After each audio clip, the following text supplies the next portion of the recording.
Donald Trump ने कहा था कि वो सभी वॉर्स को खत्म कर सकते हैं और उन्होंने इसके लिए प्रोसेस भी स्टार्ट कर दिया है, चाहे मिडिल ईस्ट की बात कर लें या हम रशिया यूक्रेन वॉर की बात कर लें। रशिया यूक्रेन वॉर को खत्म करने के लिए पीस टॉक की शुरुआत हो चुकी है between USA and Russia Saudi Arabia में। एंड इंटरेस्टिंग कैच ये है कि इस पीस टॉक में ना ही जेलेंस्की को बुलाया गया है जो कि यूक्रेन के प्रेसिडेंट हैं, और ना ही दूसरे जो यूरोप के लीडर्स हैं उनको बुलाया गया है। इसी वजह से एक वॉर ऑफ वर्ड्स शुरू हो चुका है between Donald Trump and Zelensky. और ट्रंप ने कहा है कि जो जेलेंस्की है वो एक डिक्टेटर है। क्यों? क्योंकि वो विदाउट इलेक्शंस रन कर रहे हैं यूक्रेन को। और उनका यह भी कहना है कि साल 2022 में यदि डोनाल्ड ट्रंप प्रेसिडेंट होते तो यह वॉर कभी शुरू नहीं होती, क्योंकि अमेरिका के बिलियंस ऑफ डॉलर खर्च हो गए 3 साल में इस वॉर के लिए, जो कि ये वॉर जो है ना ही यूक्रेन कभी जीत सकता था और ना ही कभी जीत सकता है। ये बात ट्रंप ने कही है। तो ट्रंप का जो स्टांस है वो किस तरीके से यूरोप की पॉलिटी को बदल सकता है, यूरोप की सिक्योरिटी को बदल सकता है, एंड जो स्टांस है नेटो को लेकर किस तरीके से जो ट्रांस अटलांटिक अलायंस है ये पूरा का पूरा बदल सकता है यूएस और यूरोप के बीच में। तो इन सब मुद्दों पर आज हम चर्चा करने वाले हैं। नमस्कार दोस्तों, मेरा नाम ऋषभ सिंह है and you are watching current affairs part by 247। इसी तरीके की न्यूज एनालिसिस अपडेट्स आपको इस चैनल पर मिलती है, तो रिक्वेस्ट है चैनल को सब्सक्राइब जरूर कर लीजिएगा। डोनाल्ड ट्रंप ने सीधे सीधे कह दिया है कि जेलेंस्की जो है वो एक डिक्टेटर है। क्यों? क्योंकि अगर वो 2022 में प्रेसिडेंट होते, 2022 फरवरी 2022 में इस वॉर की शुरुआत होती, 3 साल हो चुके हैं और आज भी कोई क्लियर कट विनर नहीं है और क्राइसिस बना हुआ है। इस वजह से डोनाल्ड ट्रंप ने कहा है कि भैया ये वॉर शुरू ही नहीं होनी चाहिए थी, क्योंकि इस वॉर का कोई एंड है नहीं और यूक्रेन कभी इस वॉर को जीत नहीं सकता है। डोनाल्ड ट्रंप ने कहा कि जो जेलेंस्की हैं वो एक कॉमेडियन है। उन्होंने यही टर्म यूज किया कि वो एक कॉमेडियन है और उन्होंने अपनी कॉमिक टाइमिंग से बाइडेन को एक तरीके से जाल में फंसा लिया। जाल में इस एग्जैक्टली वर्ड नहीं बोला, बट यही बोला कि उन्होंने उनको मेडल कर लिया और बिलियंस ऑफ डॉलर जो रुपए हैं वो बाइडेन की जो एडमिनिस्ट्रेशन थी उसने खर्च कर दिए। एंड रिजल्ट क्या आया है कि 3 साल हो चुके हैं, ना ही पूरी तरीके से यूक्रेन जीता है, ना ही पूरी तरीके से यूक्रेन हारा, और ये वॉर चलती चली जा रही। इस वजह से इस वॉर को एंड करना बहुत ज्यादा जरूरी है।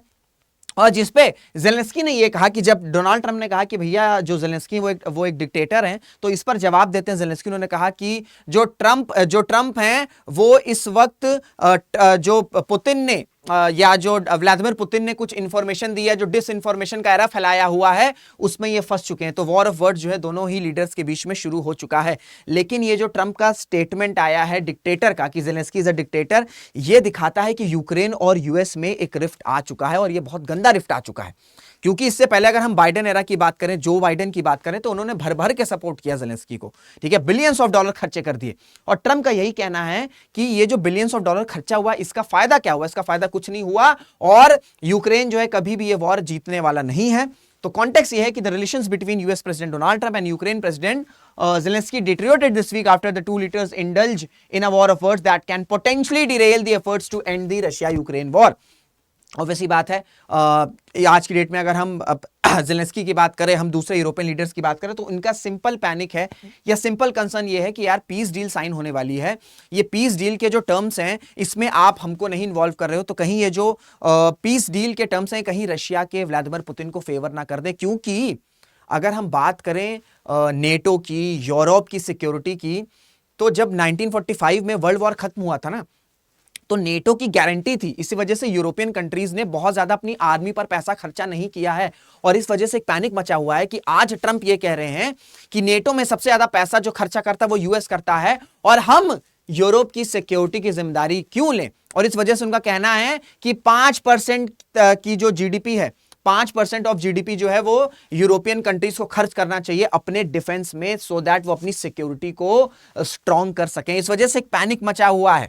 अब देखिए मैं आपको दिखाता हूं कि किस तरीके से बिलियंस ऑफ डॉलर जो रुपए हैं वो खर्च किए यूएस ने। और ये जो डेटा है ना, ये आपका अक्टूबर 2023 का है, तो समझ लीजिए कि 1.5 साल पुराना डेटा है ये। तब भी आप देखोगे कि 46.3 बिलियन डॉलर यूएस ने दिया, उसके कंपेयर में अगर आप दूसरे यूरोपियन कंट्रीज को देखोगे तो एज सच हेल्प नहीं आई है। तो इसी पर ट्रंप का यह कहना है, ट्रंप का स्टांस यह है कि यूक्रेन कहां है? यूक्रेन यूरोप में है, ठीक है। ये वॉर जो हो रही है, अगर कल को रशिया आगे भी बढ़ता है, ठीक है, वेस्टवर्ड्स की तरफ जाता है, तो यूरोप जो है वो कॉम्प्रोमाइज होगा। एंड यूरोप की सिक्योरिटी के लिए पैसा सबसे ज्यादा खर्च कौन कर रहा है? सबसे ज्यादा पैसा खर्च कर रहा है यूएसए। और आज की डेट में जो ट्रंप है वो कह रहे हैं कि हम इतना पैसा क्यों खर्च करें, बल्कि अमेरिका में खुद प्रॉब्लम्स चल रही हैं, अमेरिका में जॉब्स के इश्यूज हैं, अमेरिका में इकोनॉमिक क्राइसिस चल रहा है, अमेरिका में ऑल टाइम हाई इन्फ्लेशन है, हम इंपोर्ट डिपेंडेंट कंट्रीज बन चुके हैं, हमारे यहाँ इमिग्रेंट्स आ चुके हैं, तो हम इतना पैसा जो यूक्रेन को दे रहे हैं, इसकी बजाय यही पैसा अगर हम अमेरिका पे खर्च करेंगे, अमेरिका की प्रॉब्लम्स को रिजॉल्व करने पे खर्च करेंगे, तो अमेरिका के लिए बेहतर होगा। तो इसी वजह से ये जो ट्रांस अटलांटिक अलायंस बना था डेकेड से, स्पेशली आपका सेकेंड वर्ल्ड वॉर से, इसको ही पूरी तरीके से बदलना चाहते हैं अगर हम बात करें डोनाल्ड ट्रंप की। अब मैं आपको थोड़ा सा ब्रीफ बता देता हूं कि भाई ये जो डिक्टेटर टर्म बोला ये क्यों बोला है, इसको आप जान लीजिए, ठीक है। तो 2019 में जो है ज़ेलेंस्की इलेक्ट हुए थे एज प्रेसिडेंट, ठीक है। इनका जो टर्म है ये मई 2024 में खत्म होने वाला था, लेकिन इन्होंने ये कहा कि क्योंकि अभी देश में मिलिट्री रूल लगा हुआ है, इस वजह से मैं अभी इलेक्शंस नहीं करवा सकता हूं और मैं ही एज प्रेसिडेंट जो है वो कंटिन्यू करूंगा। तो इसी वजह से स्टेटमेंट आया है डोनाल्ड ट्रंप का कि भाई जो ज़ेलेंस्की है वो विदाउट इलेक्शंस जो है विदाउट इलेक्शन जो है वो यूक्रेन को रन कर रहे हैं। यानी कि जो ट्रंप है वो ये चाह रहे हैं कि एक फ्रेश इलेक्शंस हो जाए यूक्रेन में, और इस पर जो रशिया है ये कहीं ना कहीं खुश होगा, क्योंकि रशिया के लिए सबसे बड़ा प्रॉब्लम कौन है, ज़ेलेंस्की है। अगर फ्रेश इलेक्शंस होता है और उसमें कल को रशिया मेडल भी कर देता है, ठीक है, कुछ इन्फ्लुएंस कर देता है, और बाई चांस ज़ेलेंस्की अगर नहीं जीत पाते इलेक्शंस, तो ये रशिया के लिए बहुत एडवांटेज हो सकता है। एंड ये जो पूरा का पूरा क्राइसिस रहा है, ये पूरा का पूरा क्राइसिस रशिया के फेवर में जा सकता है। तो ये लॉजिक है जिसकी वजह से ट्रंप ये कह रहे हैं कि भैया पहले तो आप इलेक्शंस करवाओ, प्रेसिडेंट बनो, उसके बाद आकर जो है आप इस पीस टॉक में बात करोगे। क्योंकि उनका ये कहना है कि जो ज़ेलेंस्की हैं वो ज़ेलेंस्की जो है उनको इसलिए नहीं बुलाया गया है क्योंकि वो एक तो विदाउट इलेक्शंस जो है वो लीड कर रहे हैं, एंड वो वॉर नहीं बंद कर रहे हैं या नहीं रुकना चाह रहे हैं, ये इनका स्टेटमेंट आया है। अब ये जो वॉर इसकी शुरुआत क्यों हुई, देखिए सबसे बड़ा जो रीजन है वो ये है एक्सपेंशन ऑफ नेटो। नेटो की शुरुआत क्यों हुई थी भैया? नेटो की शुरुआत हुई थी साल 1945 में, या बनाया गया था, क्यों बनाया गया था? कोल्ड वॉर एरा के टाइम पे बनाया गया था। कोल्ड वॉर एरा में दो गुट थे, एक आपका यूएस था, दूसरा आपका यूएसएसआर था, जिसे हम सोवियत भी कहते हैं, ठीक है। तो जो यूएस का स्टांस ये था कि ये जो यूरोप की कंट्रीज हैं, स्पेशली जो वेस्टर्न यूरोप है, सेकेंड वर्ल्ड वॉर में तबाह हो गया था, ठीक है, ये बिल्कुल डिस्ट्रॉय हो चुके थे। चाहे हम जर्मनी की बात कर लें, फ्रांस की बात कर लें, स्पेन की बात करें, कोई भी देश हो, ठीक है, ये तबाह हो चुके थे। इन्होंने कहा कि यार मेरे पास लिमिटेड रेवेन्यू है, अब मैं ये पैसे को क्या अपने लोगों के डेवलपमेंट में खर्च करूं या मैं आर्मी पे लगाऊं। यूएस ने कहा कि काम करो, आप जो अपना रिव्यू है, आपके पास जो पैसा है आप लोगों के डेवलपमेंट पर लगाओ, लोगों की जो स्टैंडर्ड ऑफ लिविंग है उसे इंप्रूव करो। और रहा बात अग्रेशन का कि रशिया या उस वक्त सोवियत अगर आप पर अटैक करेगा, तो आप एक काम करो, आप नेटो को साइन कर लो। नेटो में यह रहेगा कि यदि कोई भी नेटो अलायंस पर कोई बाहरी कंट्री अगर अटैक कर रहा है तो उसको बचाने के लिए सभी के सभी नेटो अलायंस आ जाएंगे। इस वजह से इस नेटो को गठन किया गया था। अब डोनाल्ड ट्रंप का यह कहना है, ठीक है, अब डोनाल्ड ट्रंप का यह कहना है कि इस नेटो में सबसे ज्यादा जो पैसा खर्चा हो रहा है वो यूएस का हो रहा है।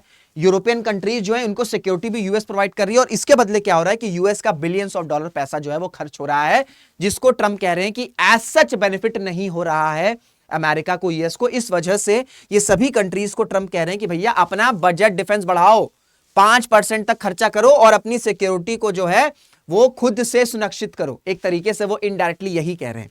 अब देखिए क्या हुआ, 1991 में भैया सोवियत जो है वो बाल्कनाइज हो गया, टूट गया।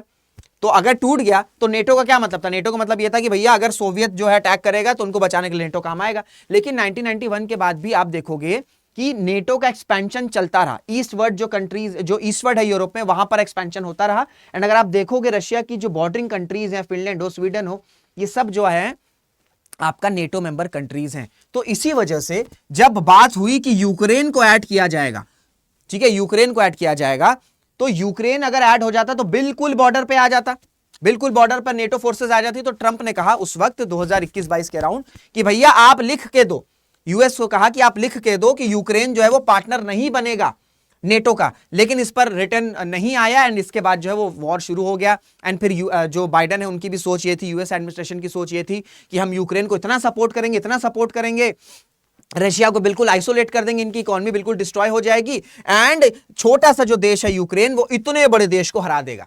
लेकिन ये एम्बिशंस नहीं पूरे हो पाए और 3 साल ये वॉर चलती रही। कितने लोग मर गए, मिलियंस ऑफ लोग डिस्प्लेस हो गए, और इसका क्राइसिस सिर्फ यूरोप तक नहीं रहा, ग्लोबल ऑयल जो प्राइसेस है वो बढ़ गए, दूसरी कंट्रीज में इन्फ्लेशन आ गया, ठीक है, ट्रेड में इश्यूज आ गए, बहुत तरीके की प्रॉब्लम्स आई। इस वजह से जो ट्रंप है उनका स्टांस ये है कि भैया ये वॉर कभी शुरू ही नहीं होनी थी, क्योंकि इतना छोटा सा देश इतने बड़े देश को नहीं हरा सकता है। जब जर्मनी नहीं हरा पाया, जब नाजी फोर्सेस अपनी पीक पर सोवियत को नहीं हरा पाए, तो ये छोटा सा देश कितना ही आप हेल्प कर लो नहीं हरा पाएगा। ज्यादा से ज्यादा क्या होगा कि ये जो क्राइसिस ये चलता ही रहेगा। इस वजह से ट्रंप ने क्या कहा है कि इसे जल्द से जल्द खत्म करने की नीड है। अब जो ट्रांस अटलांटिक वाला लाइंस मैंने बताया ना कि भाई यूएस और यूरोप में क्यों पैनिक मचा हुआ है? आपको लग रहा होगा ठीक है यार, यूक्रेन और रशिया का पीस डील हो रहा है, ये लोग क्यों पैनिक में है? पैनिक में इस वजह से है कि अगर ट्रंप कह रहे हैं कि इनको अपना बजट बढ़ाना होगा, डिफेंस का बजट बढ़ाना होगा, नेटो में पैसा ज्यादा खर्चा हो रहा है यूएसए का, तो एक तरीके से ट्रंप ये सिग्नल कर रहे हैं कि यूरोप की सिक्योरिटी की जिम्मेदारी यूरोपियन कंट्रीज को लेनी होगी, यूएसए हेल्प करेगा। लेकिन ऐसा नहीं होना चाहिए कि जो सभी देश हैं ये सब के सब जो हैं ये नेटो या यूएस पर या नेटो पर डिपेंडेंट है। क्योंकि बात ये कहते हैं ट्रंप की ठीक है नेटो अलायंस, उसमें यूएस की कंट्रीज, यूएस भी है, यूरोपियन कंट्रीज भी है, लेकिन मेजॉरिटी पैसा जो खर्चा होता है वो किसका होता है? वो यूएस का खर्चा होता है। एंड इसी वजह से कह रहे हैं कि यदि नेटो को स्ट्रांग बनाए रखना है, इसे बनाए रखना है, तो फिर जो फंडिंग है इसको बढ़ानी होगी यूरोपियन कंट्रीज के साइड से। तो ये पूरी पॉलिटी चल रही है, दैट्स व्हाई पैनिक मचा हुआ है। चाहे ज़ेलेंस्की की बात कर लें, चाहे हम यूरोपियन लीडर्स की बात कर ले, एंड फ्रेश इलेक्शंस की बात भी चल रही है। पीस टॉक में क्या होगा, क्या टर्म्स आएंगे, किस तरीके से इंपैक्ट करने वाला है, इन सब की जानकारी आपको इस चैनल पर मिलेगी। तो चैनल को सब्सक्राइब जरूर कर लीजिएगा, वीडियो अगर अच्छी लगी तो उसे शेयर जरूर से करिएगा, लाइक जरूर से करिएगा, कमेंट भी जरूर से करिएगा। और इस वॉर ऑफ वर्ड्स में आप ट्रंप के साथ हैं, आप ज़ेलेंस्की के साथ हैं, आप पुतिन के साथ हैं, जो भी आपकी राय है वो भी कॉमेंट बॉक्स में जरूर से बताइएगा। तो इसी के साथ वीडियो को एंड करते हैं, मुलाकात करेंगे आपसे अगले वीडियो में। जय हिंद, जय भारत।